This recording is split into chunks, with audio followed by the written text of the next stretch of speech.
निगमं कल्पतरोगलितं फलं सुसमुखादमृतं द्रव्यसंयुक्तं पिबतः भगवतं रसमालयं मुरुः रसिका भूरि भावुकः। द्वादशाध्याय वत्सश्रोवकासुरवध हरिचरणे चित्तदेयी मुनि कहन्ति राजा चाहि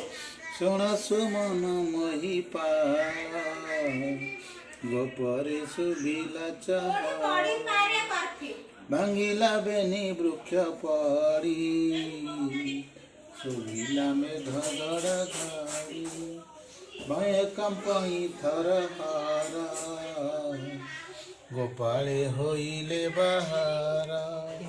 होइले कुआरे चाही सभद कहूँ निर्घत सुभिला कगोला गगने नहीं मेघमाला कहूँ ये शब्द सुभिला शुणिले अर्जुन भाजिला तक्षणे मिलिला सकाले जामला अर्जुन तले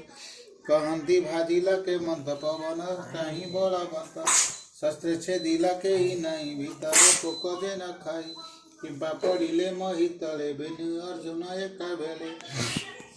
डाल काटिय कहे के देखिले पड़ी बालके चकित होई कले गोला बंधन होई अतिरोल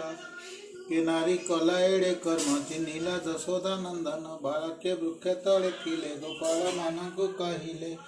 जशोदा रोले बांधी गला तले ता पुत्र कांदुथिला बेनी वृक्षरे गले पशी रोल टाणिले तले बसी बेनी वृक्षरे बांधिला रोल लगिना से भाजिला वृक्ष पड़िला बेगे भांगी एहार देह जहूँ लागी बेनी पुरुष यही वृक्षे बाहर होइले प्रत्यक्षे तेजरे दिशे दिवा कर एहार पादे देले शिरा कि बोइले ता न जानी उत्तर गले एई क्षणी शुणी हसिले गोपालके कहती एक कुआरके शिशु वचन कहूँ सत्य माया मोहिले गोपीनाथ बंधन कटी भागु फेई नंदर कोले देले नेई पुणी महिले गोप नारी जणे क जणे कोला धरी ग्रह शांति रे व्रजवाली कृष्ण को नील कले ने उछाई आनंद कले गीत गाई कृष्ण नाचंती ताली दे गोपी कहती कृष्ण सुना घर भीतर आन मान पांडोई कठौ मसूनी आन तो दुग्धर लहुनी शुणी गोविंद घरे जाई आनंती कंधे मुंढे बही कहती करी कौतुक आनु आहुरी आनी बई देख भकत जनक सुफल देखाऊछंती आदि मूल भकत जनकर देखा कोपे इला कोली बिका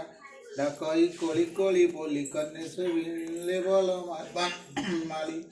वस्त्र ही नहीं कटी भागे मिलिले धन्य राशि लागे धन्यांजलि पोटे देई बेगे थाइले भावग्राही गईला कोली बिका आगे माना पातिले नहीं बेगे कृष्णर दुष्टि अच्छी फले धन पड़िला सबु तले तक्षणे तोड़िवे निकरे अंजलि कले दामोदर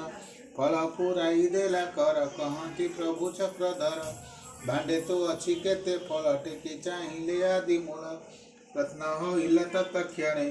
गोविंद आज्ञा परमाणे एवं हो सुन नरनाथ कृष्ण बालक चरित गोकुल मध्य अच्छी नदी वही वृंदावन भेदी से नदी तीरे एक दिने राम गोविंद तो समने गोप बालक गण मेले खेलती नाना कौतूहले उछुर दक्षिण रोहिणी तरस्ते गला पुत्र आणी खेलती न शुणती किछि बालके राम श्री बसी कपीर उणी बाहुड़िला यशोदा आगरे कहिला शुणी यशोदा गले खरे कृष्ण को देखी नंदी नदी तीरे सुत जननी माया मोहे कुछ जुगल क्षीरा बहे कृष्णर कमल मुख चाहि डाकती अंजलि देखाई आसमो तातपी स्तन श्रमेया कुल तो बदन भोजन होइला उच्छर आसतु बेगे जीवा घर हे राम आस कृष्ण घेनी बहुत देवई लवणी पिता भोजन बेला होई भुंजीव संगे बेनी भाई बालके जातु जे जा घर धूली दूसर कले भर जन्म नक्षत्र आज तोर विप्र को गुरु दान कर देख बालके तोर संगे विविध अलंकार अंगे स्नान भोजन बेगे कर देवई नाना अलंकार हेमंत बोली नंद राणी कोले धइले कृष्ण आनी राम को काखरे बसाई घरे मिलिले देवी जाई पुत्र को कराई स्नान रंजिले रामकृष्ण मन भजन सारिया चमन आनंद कले कसयन विप्र को आनिले डकाई ताहांकु गुरुदान देई अस्त्र होइले दिवा कर गोपाले करंती विचार एकुवार के शीघ्र गले नंदर द्वारे मिली कले बसिले नंद उपनंद मध्य आदित्य आदि कंद गौड़े करंती विचार सुवन देखु गो कपूर कह कि करिबा ए उपाय पुत्र को उपजिला भय शुणी उठिले उपनंद जहार जीवन गोविंद ज्ञान बयस वृद्ध जान गोपी को कहि कारण सिरे जोड़िले बेनी कर गोपद कहि मधुर चलन थिबाए न बरे घर करिबा न ठारे अनेक पढ़िला पद पुत्र जे आंबर संपद देख यशोदा पुत्र संगे आंब बालक न सजीवे अल्प दिने बहु भय आपद पढ़िला थकाए तार कुमार देख नंद केते जे पढ़िला प्रमाद पुतुना मुखुआ चितरी शून्य रे दचने लहरी सकट उपरे पढ़िला से बोले गोविंद रखिला एबे तो तड़िला प्रमाद जामला अर्जुन विपद चल नथिबाए न घरे यशोदा थाउ एका घरे जेबे ग्राम न छाड़िबा एका पुत्र को न पाइबा सकले दृढ़ करी मने घर करिबा वृंदावने बहुत फल कंद मूल निर्मल जमुनार जल पर्वत नामे गोवर्धन गुरु अछि जल तृण गोपी गोपाल तो सहेबे बहुत दुग्ध गाई देवे काली प्रभादे हुए संज भारस कटबे गे साज गोधने चाली जंतु आगे गोपाल के धेनु संगी सुखे रही मैं वृंदावन किसी न भाया तुम्हें माने सुनी मणिले गोपहित निज भुवने उपगत जे जार घेनी परिच्छद जानती करांति सिंहानाद नंद यशोदा एका बेले रोहिणी पुत्र घेनी कोए पछे चलंती गोपी जूथ गावंती नाना रंगे गीत सकटा माने जानती खर धूली रे लुचिले भास्कर मेरिले वृंदावने जाई कृष्ण चरित गीत गाई गोपाले धेनु लगे नाना प्रकारे वेणु ध्वनि जाई होइले वृंदावन आनंदे गोपिंगर मन जीवने जीव गोपीनाथ सर्वदा बहाई बसंत सीमाओ आभरी गोपपुर जे जहा तोलिवे न बर ग्राम मध्य नंद घर जई विजय चक्रधर कृष्ण देखिले गोवर्धन जमुना नदी वृंदावन देखिए नंद बनी भाई कहती नंद को बसाई जेते अच्छी बच्चा घरे आंबे रखिबू नदी तीरे भूता तो नहीं तू न कर बच्चा रखिबू आंबे तोर नंद आनंद मन कही काली हूँ रख बच्चा नहीं पितार वचने मुरारी सानंदे चरंती बाछुरी ग्राम निकटे थी नित्य बने न जानती भय चिते व्याघ्र भलुक सिंह त्रासे वत्सा करंती ग्राम पासे गोपाल सुत थाती पासे खेल खेलंती नाना रसे खेण खेण के बेणु नाद के कहु कृष्ण आनंद हेरुआ रखे भुजा धरी जुझंती बाहनाद करी बेल अला कटु फले तोड़ियांती वृक्ष बले एकुआ रखे मोरा मरी शास करंती राम हरि नाना पक्षी को नाद शुणी गोपे नाचंती ताहा भणी दिने जमुना तीरे हरि आनंदे चरंती बाछुरी कंसवा देशे बच्चा सुर मिलिला धातिकार आसी मिलिला धातिकार कृष्णर रूप को चाहिला बाछुरी रूप को धाइला बच्चा संगते पसी गला असुरे मने विचारिला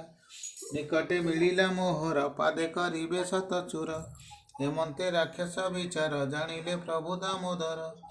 संकर्षण मुख चाहि कहंती अंगुली देखाई देखा दई तबस्या पासे आंभ को मारिबार आसे माया बाछुरी रूप धरी आंभ को आसी मारी एते विचारी भगवान मोहिले कुमरंक मन कहीं था गछ देखी पोए राम को कहिले तो खाए ए फल दिशई सुसंच हस्त न पाए बड़ उच्च तू राम अति बलिहार फल तो खाए तू तोला सुनिसा नंदवन माली बच्चा निकटे बेगे मिली बेनी चरण धरी करे बुलाई पिटिला वृक्षरे करे बुलाती गला प्राण गोविंदे पशिला तत्क्षण देवे चकित ताहा देखी ब्रह्मा होइले अति सुखी असुर देह लागी करी फल पड़िला सबु झड़ी बालके देखिना चकित कहती धन्य गोपीनाथ आनंदे देवगण उठी कृष्ण को कले पुष्प पुष्टि हेमंत राम बन माली बचे रखती नाना केली सकले दधि गुड़ अन्न भुंजती राम भगवान नीति जमुना तीरे जाई बच्चा चरंती बेनी भाई बालके जेजा बच्चा घेनी चरंती वेणु करी वेणु ध्वनि निदाग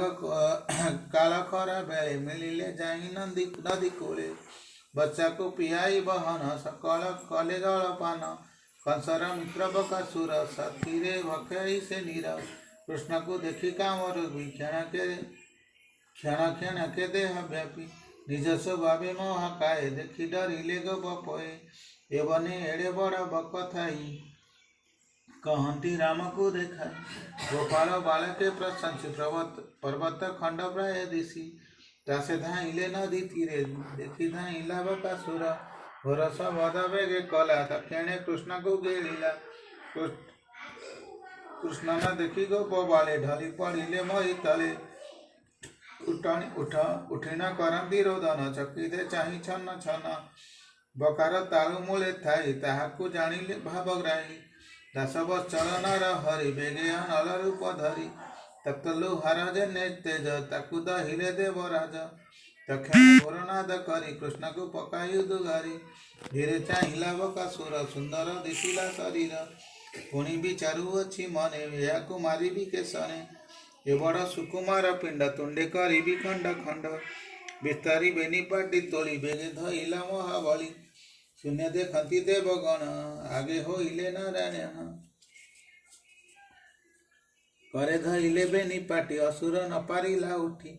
बालक मेले नर हरि चिरिले बेनी फाला करी देखी धाइले स्वर्ग लोके कुसुम बरसंती थके दुंदुबी वाद्यनाद करी रंगीना चांती अपसरी बालके देखिना चकित माया मोहिले गोपीनाथ तक्षणे आलिंगन करी गोपको आनिले बाछुरी सुतेर इले जे जागरे पुणी मिलिले नंद द्वारे बकार तुंडु बुरिला भाग्य जसोदार दिशिला चकित होई सर्वव्यापी कृष्ण को चाहती निरूपी कहती धर्म तीन लोके सत्य व्यवहार जन मुखे निर्दोष पानी हिंसा करी अपना जाइछंती मरी ए सुत बालक स्वभाव यहाकु हिंसती दानव जेनु हुअंती मृत्यु संग अनले देशन पतंग पंडित जनकर कथा केवे हे नुहई अन्यथा जहाँ कहिले गर्ग ऋषि कृष्ण को कथा को प्रशंसी से कथा होइला प्रमाण यहाकु रखे नारायण आपद देखी नंद राय शांति जे करंती थकाए गोपी गोविंद अंग संगे हरिबु भव जलु रंगे श्री हरि चरणे विश्वास कहई जगन्नाथ दास इति श्रीमद्भागवते महापुराणे परमहंस्यां संगीतायां वैशिष्ट्यं दशमस्कन्धे बकासुरवधे नाम 10 अध्यायः।